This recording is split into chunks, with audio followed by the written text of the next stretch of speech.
Hi, I'm David Gantt, your Buncombe County Commission Chair. I'd like to talk to you about our September 4, 2012 meeting. We had a good meeting. It was a long meeting. One thing I'm going to do, I'm going to tell you how many pages of notes I had. This was a 9-note page, including writing on the original agenda, so probably about 10 pages of notes. So it was a good one. One of the things we talked about was our tax reevaluation or tax reappraisal. We approved a process for the tax collector to start evaluating property. And there are three ways that they do evaluations. The most common one, and the one that everybody thinks about, is the fair market value approach. He will put as close to fair market value as of January 1, 2013 as he can get. Another way to do it, if that's not fair, is the cost approach. That's the cost of rebuilding your property or doing a duplicate in the same place, same situation. That's called the cost approach. That's not used as much because there may be some increased building expenses or something that makes the cost go up, so that one's not used as much. A third one that's used even less is the income approach, and that's where you look and see what the rental value of something is. Our tax collector, Gary Roberts, is going to use the fairest approach, but he has those three tools. The second thing we talked about that was very, very important is that we approved a Greenway master plan. Now, greenways or trails, bike paths, there are a lot of different ways a lot of different categories for greenways. The bottom line is it's ways for people to get from one place to another. It's places for people to exercise. It's places for people to have scenic time. And it connects places. We have a master plan for Lake Julian. We have a master plan for our parks and recs overall. We didn't have one for the greenways. So what we did was we went out in the community. We asked people, there were 150 organizations and stakeholders, including all the 6 cities and towns within Buncombe County, all joined us, talked to us, told us what we wanted. There were 7 public meetings initially, there were 4 more, and there were 2 day-long stakeholder workshops. So there were 13 open meetings where people gave feedback. There were 2,600 responses when we put it online and said, tell us what you want us to do, what do you think the best thing to do. Hundreds of hours were spent studying where greenways are now, how to connect them, how to get things done. The group that was headed by Dwayne Stutzman and Chairman David Bagley did a wonderful job. And it took a year for them to go out in the community and do all this. They gave us a plan, they gave us a process, and probably the most important thing they gave us was a tool to start looking for grants. The project today was estimated to be $40 million, and some of the headlines were commissioners approved $40 million project. Actually, we didn't approve a nickel. That's just not true. But you have to have a plan. You have to have a target to see if you're going to hit the bullseye. And that's what we're doing. We're getting a process. Nobody, no nonprofit, no government entity, no individual is going to grant or give money unless you have a plan. It's a prerequisite or a beginning point before you can even apply for most grants. That's one reason we did it right away as soon as we got it, because we want to start getting money in. And sure enough, New Belgium, the new brewery that's coming in here, has already given us $50,000 just because we started this process. That shows what kind of neighbor they're going to be. It shows the power of adopting a plan, even though we didn't fund it. It's 2 different parts. We're going to need a bond issue eventually. Vice Chair Stanley talked about that, and that's down the road. But we have to have a plan first.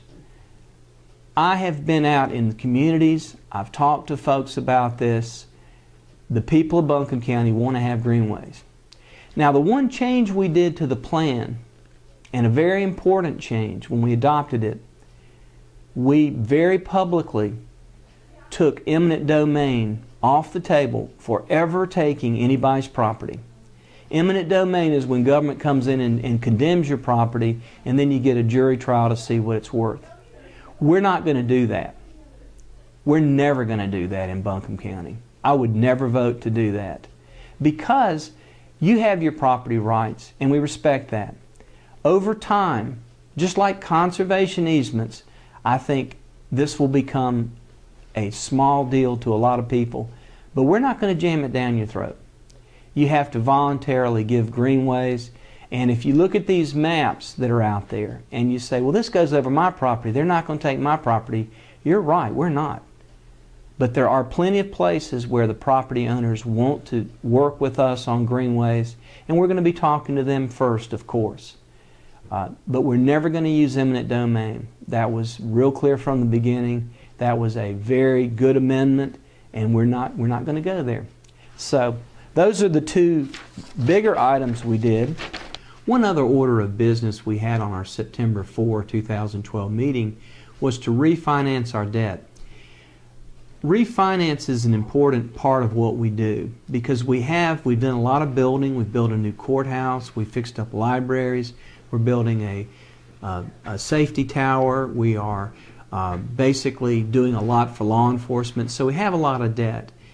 We recently got an upgrade in our bond rating, a AAA rating, which is the highest in Buncombe County history. We're the only county that got 2 upgrades in the past 10 years. So we've been managing money good. Because of the way the money was managed and because of the way we run government, we were able to refinance a $32.5 million debt for the various projects we've got going on for 1.7%. It can't be a lot lower, but it's certainly the lowest interest rate we've ever had in Buncombe County, and it might be one of the lowest ones in the history of the state. It just shows that we are good stewards of your money. It shows that other people outside of the government recognize our business practices and our good budgetary process. And it's something I'm proud of. I'm proud to be part of that. We have a great county manager in Wanda Green, and we convinced Standard & Poor's that we should have the highest rating that any municipality or government can have. That's why we got a 1.7 fixed rate to pay off our debt, and that's going to save us hundreds of thousands of dollars of taxpayers' money. That's the kind of action we want. That's where we want to be, and we're going to continue to push on that. We also did one last item that I want to talk about, and that was adopt a living wage resolution. A living wage is what people really need to live in Buncombe County. It takes into account rental, expenses, and salaries. To get them, minimum wage is one thing. That's a federal floor that the U.S. government set up. Living wages, what does it take to live here? The bare minimum to live here. And I was very proud of the commission. We said everyone who works for Buncombe County, any part-time employees, we will always pay you a living wage, not the minimum wage. And I think that's the kind of policy we want to lead by example, and that's important for us to do that. My office is a living wage office. I think it's very important to put that out there, that we believe people have to be paid enough to actually live here, not the bare minimum.